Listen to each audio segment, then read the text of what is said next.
Good morning to all. I hope you are keeping well. So we'll move on to the next topic, that is configuration. So configuration of alpha amino acids we are going to discuss now.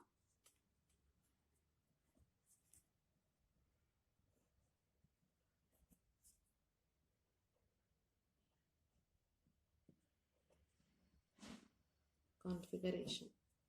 So when you consider alpha amino acid, so all the amino acids, all the alpha amino acids or all the alpha carbon of amino acids, that is the alpha carbon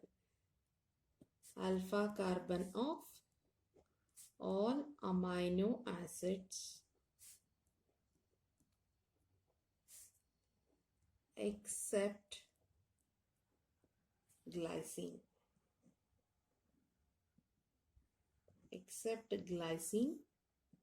contains asymmetric carbon.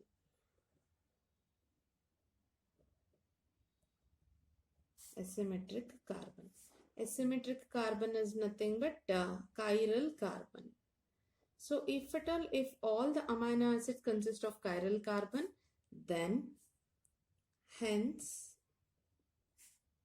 it exists in two stereoisomeric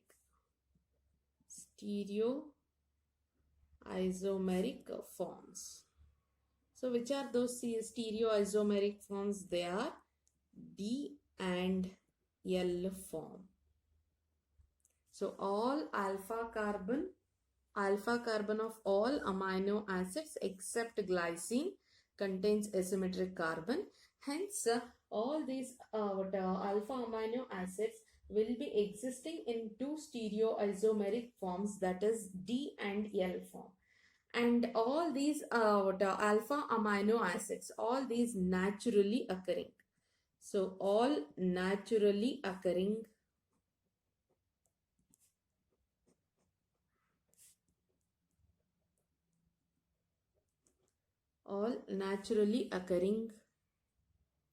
amino acids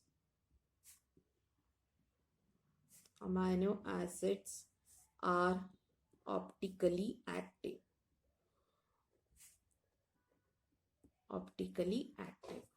So this is one of the very important point. So how to identify this D and L form? So how to identify this D and L form? So the D and L form is being identified by using glyceraldehyde. Let us consider the glyceraldehyde. So we have CHO, COH, H, CH2OH. So this OH, this is the chiral carbon. So OH group is on the right side. So it has been indicated as D form. So likewise, so if at all, this is a glyceraldehyde, so it is D-glyceraldehyde, we can write the name.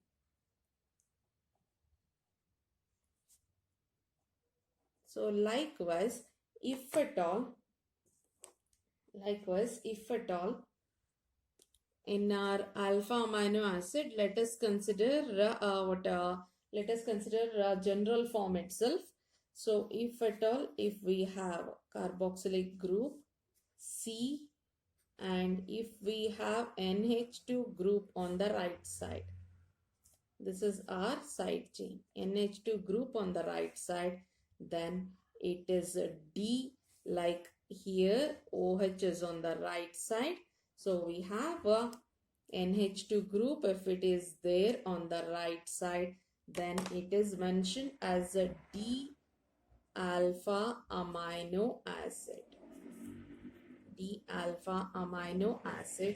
Likewise, if at all, if we have the NH2 group on the left side, so COOH, NH2 group on the left side, then it is mentioned as L alpha amino acid. I hope it is clear. So D and L form of alpha amino acid. And a very important point to be noted, one more thing, that is all naturally occurring or most of the naturally occurring amino acids belong to L series. So we can write that point also. All naturally occurring alpha amino acids belong to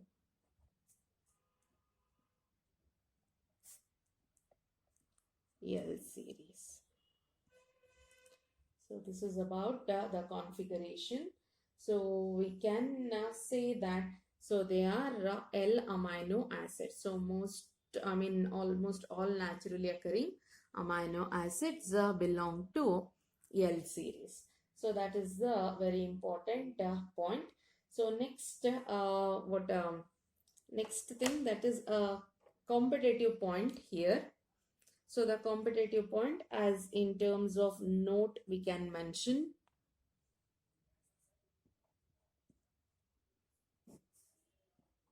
that is all. So it is an competitive point.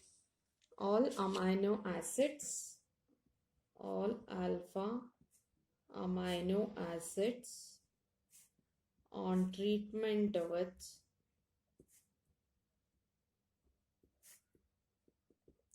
ninhydrine. It is also called as ninhydrine test. So ninhydrine, what is that ninhydrine compound? We shall write. So it is 2,2 dihydroxy 2,2 dihydroxy indane 1,3 dione 1,3 dione give purple coloration. Give purple coloration. That is, the product will be in purple color. So it is used for the detection of amino acids. It is used for the detection of amino acids. So it is called as ninhydrine test. So that is to the alpha amino acid. If you add an reagent, ninhydrine reagent, if it is added, then you'll get the product in the purple color. If the product is after the addition, if you are getting a purple coloration, then it indicates the presence of a amino acid. So what is this ninhydrine 2,2 dihydroxy indane 1,3 dione? So the structure we shall see.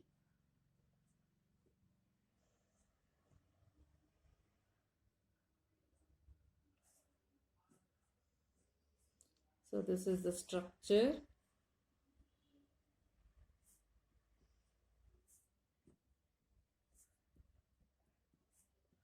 This is the structure of ninhydrine or 2,2 dihydroxy indane 1,3 dione. So the numbering will start from here. So it is 1, 2, 3. Because we have alcoholic group and we have ketonic, the number is going to start from here. So it is 2,2 dihydroxy. Indane is benzene with this one. Indane 1,3 dione. So that is the structure of ninhydrine, and the ninhydrine test is for amino acids, detection of amino acids, or in general we can say that it is for proteins. Okay, next, so we are going to discuss next about the structure of proteins. So next heading, structure of proteins.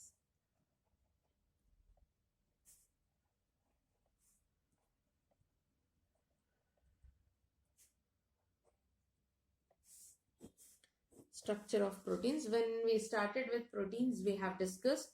So proteins, if it is hydrolyzed, will get peptides. So if peptides are, polypeptides. So if it is further hydrolyzed, then we are going to get alpha amino acids.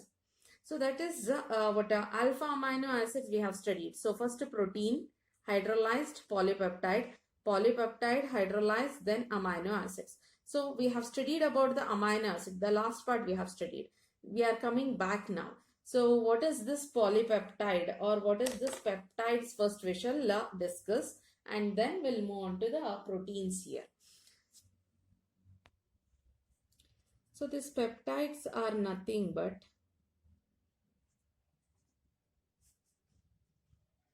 peptides are amides. Amides formed by the condensation. It is formed by the condensation of alpha amino acids. How it is condensed alpha amino acids. So how these amino acids are getting condensed? It is condensed by NH2 group of one amino acid. So one amino acid, one alpha amino acid, in which NH2 group is getting condensed with the carboxyl group. Carboxyl group of another alpha amino acid. Another alpha amino acid. And when it is getting condensed, so it will be eliminating. So when it is getting condensed, it will be eliminating a amino acid. Elimination of water molecule takes place. So from one amino acid we have taken. So that one amino acid is getting getting reacted with another amino acid. So in that one amino acid is getting NH2 group of one amino acid is reacting, or it is getting condensed with the carboxylic group of another amino acid, where there is an elimination of H2O molecule is going to take place. So we shall see now how this is going to. So we shall take up an example how this will be taking place, how this condensation will be taking place. So we'll take up first with an glycine here, and we shall also try to name them. So glycine now first we'll take up. So that is we have a CH3 group. So we have H, we have C, and we have H. So into the same carbon we have NH2 group also, and we have COOH group also. So let me make this one as NH2 and this side H.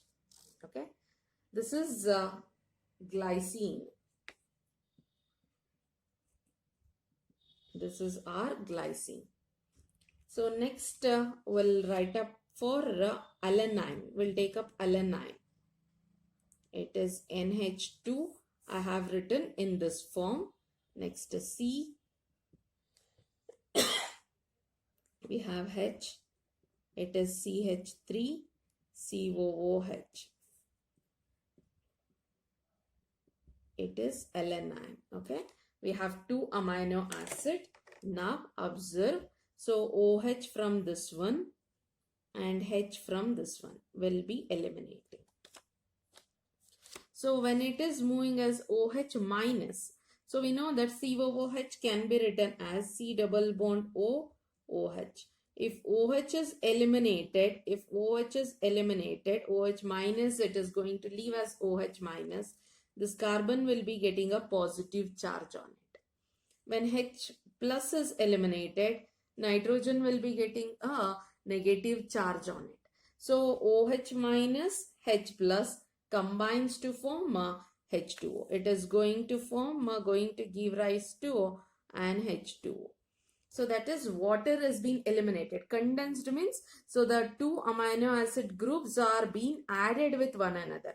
If at all, if it is added and these groups remain as it is, then it is called addition.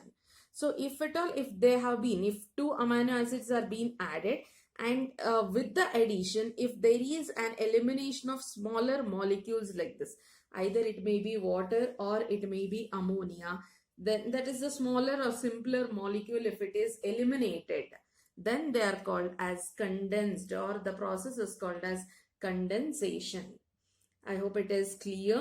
So we have an glycine condensing with the alanine with the elimination of H2O. So always remember OH will be from COOH group and H will be from NH. So now this carbon is positively charged and this nitrogen is negatively charged. So we'll write down the product here as it is. The remaining thing as it is you write. So that is, we have NH2, C, H, we have CO, that can be written as C double bond O. So this positively charged carbon is bonded to negatively charged nitrogen. So it is nitrogen as NH. Next, see the remaining things as it is. CH3 and it is COOH. So you can observe in this. So two amino acids has been combining with one another, and to the one end we have NH2 group and to the other end we have a COOH group. So NH2 group, it is ended, we call this one as N terminal. COOH group is ended, we call that one as a C terminal. So the always NH2 group or N terminal, whichever amino acid is there, the name of that one will be coming as a glycyl. So the name here, it becomes glycyl. Glycine it is. So it is glycyl alanine. If it is C terminal, the name remains as it is. So if it is N terminal, that is nothing but the amino acids where COOH group is involved in the condensation, that amino acid name will be ending with YL. Always it is ending with the YL, and the amino acid with the C terminal or amino acid condensing with the NH2 group, the name will remain as it is. And this bond, so we have a CO-NH bond here. So CO from one amino acid, NH from another. So this amide it is. This is an amide, and this bond is called as a peptide bond, or we can call them as a peptide linkage also. This is very, very important. Peptide bond or peptide linkage. So the name can also be written in this form, that is first three letters. So it is ALE, alanine. Glycyl alanine. I hope it is clear. The same thing we'll take in reverse. That is, first we'll take alanine and then we'll take glycine. So then how it changes we shall see. So first I am writing alanine.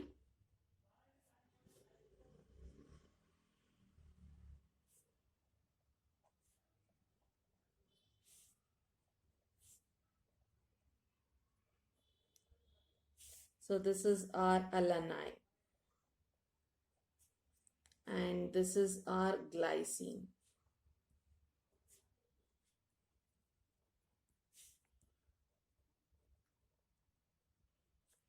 Now what happens? OH minus from this and H plus from this will be eliminated.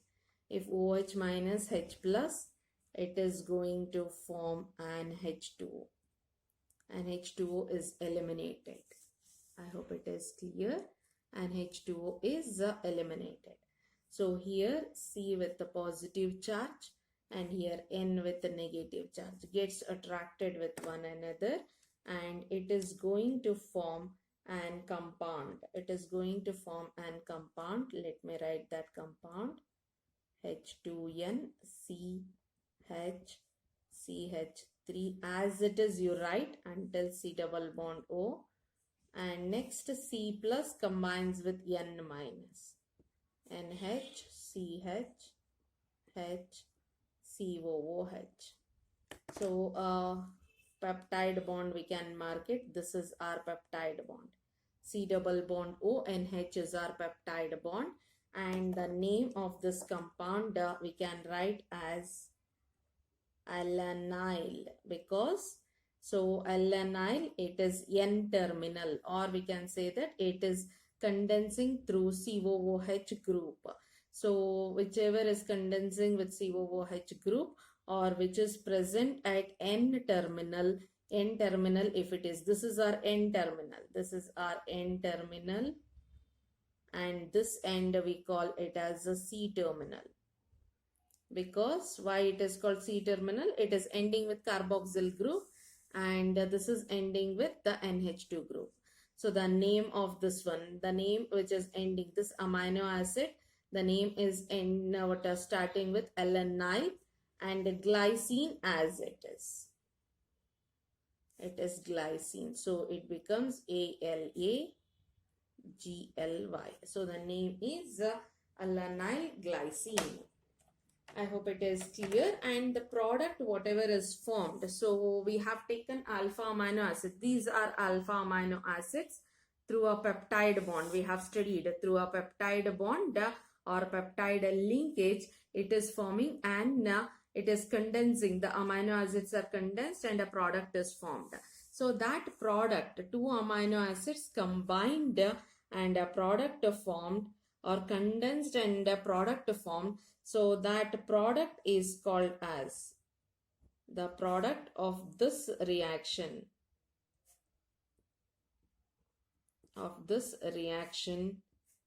Is called dipeptide.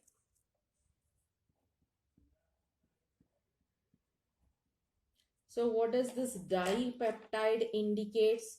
Dipeptide indicates di means two, so that is two amino acids.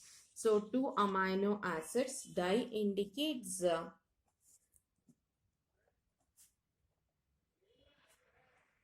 two amino acids linked together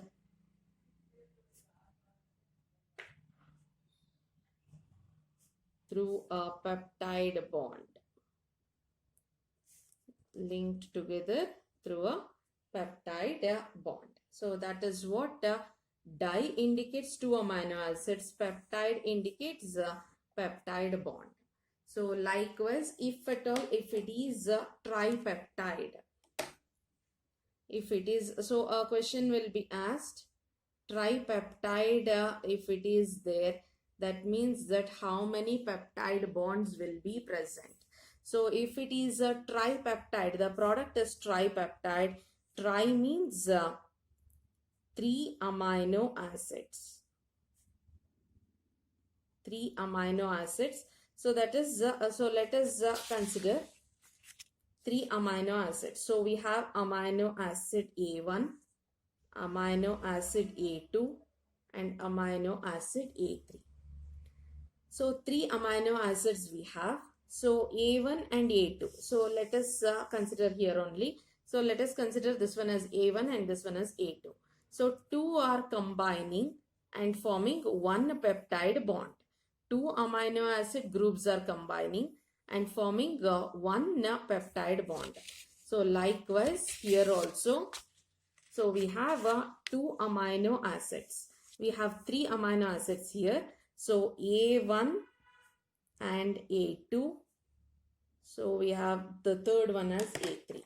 So in between A1, so we have C double bond O, NH group. So let me write it little bigger.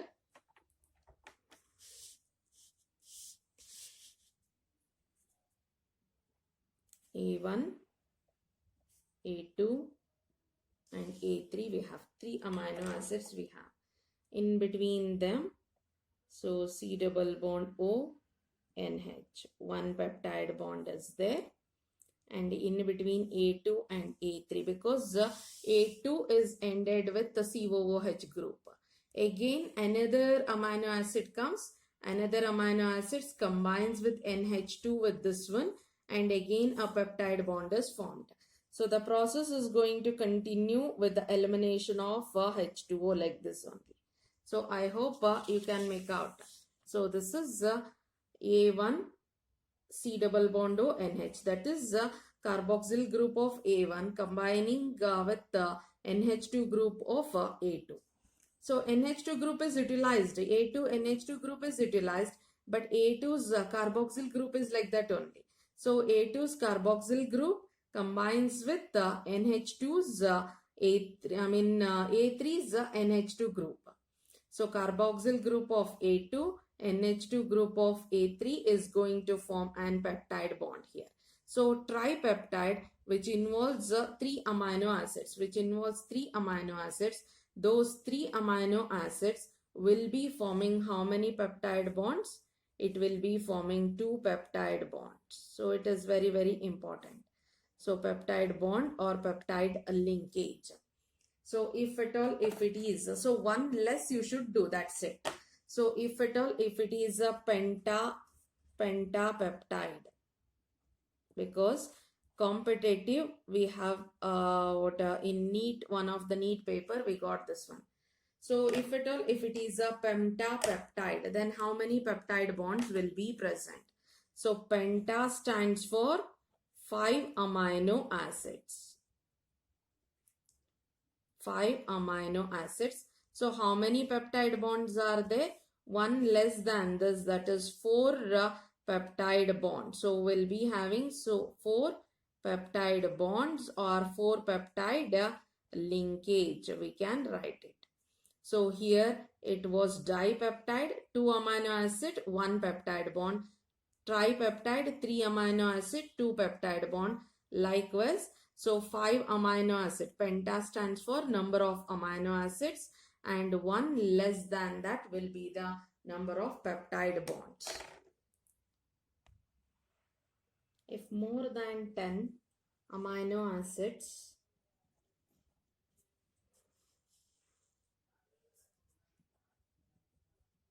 if more than 10 amino acids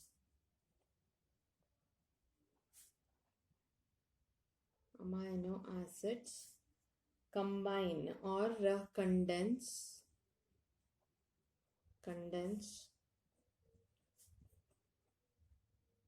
to form product, condense to form a product, then they are called as polypeptides.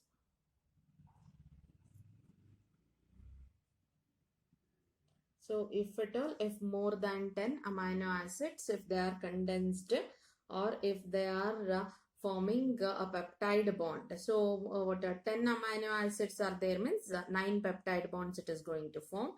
So if at all, if they are forming an peptide bond, then they are called as a polypeptide. If like that only, if more than 100 amino acids, so that is more than 100 amino acids, more than 100 alpha amino acids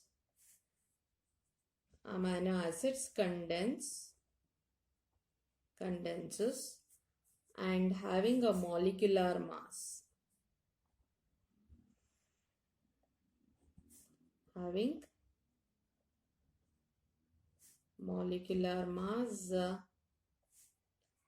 higher than 10,000 U, 10,000 U is called as protein.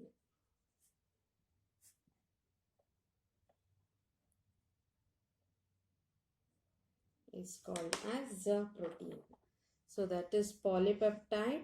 It is more than 10, and if it is more than 100, then it is called as a protein, and the molecular mass should be higher than 10,000.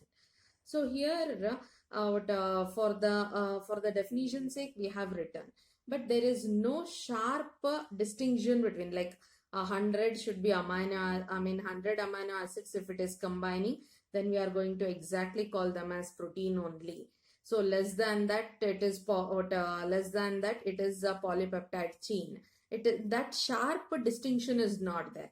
So why it is not there? What evidence we have that so we cannot distinguish them, or there is no sharp distinctions are not there? Because so it is insulin. Insulin is a protein. Insulin is a protein, and it consists of only 51 amino acids. So with we just now I said with 100, more than 100 only, it will be called as protein. But insulin with 51 amino acids also being called as protein. It is because the characteristics of this one, the characteristics of insulin is behaving just like a protein. So because of that, what a conformation characteristic or characteristic conformation of protein, it is showing. Because of that reason, even though it has less number of amino acids, it will be called as protein. So that's why in the beginning I said there is no proper, or there is no sharp distinction between a protein and polypeptide. If a substance, even though if it is a less number of amino acids are there, but the conformation characteristic is just like the protein, then that will be called as, that substance will be called as a protein itself. I hope it is clear. So this is about the amino acids and polypeptides and peptide linkage also. So once in our paper it has been asked, what is an peptide bond or peptide linkage? So the definition, it is the CO double bond O NH linkage is called peptide bond. So this is what the definition is. CONH linkage is called as a peptide bond. So this is what we have studied. So we have to discuss about the structures there, exactly how these structures we have discussed about the polypeptides now. So how the protein is formed, what are those proteins we have discussed. Now we have to discuss about the structures. In our next class we'll discuss about the structures.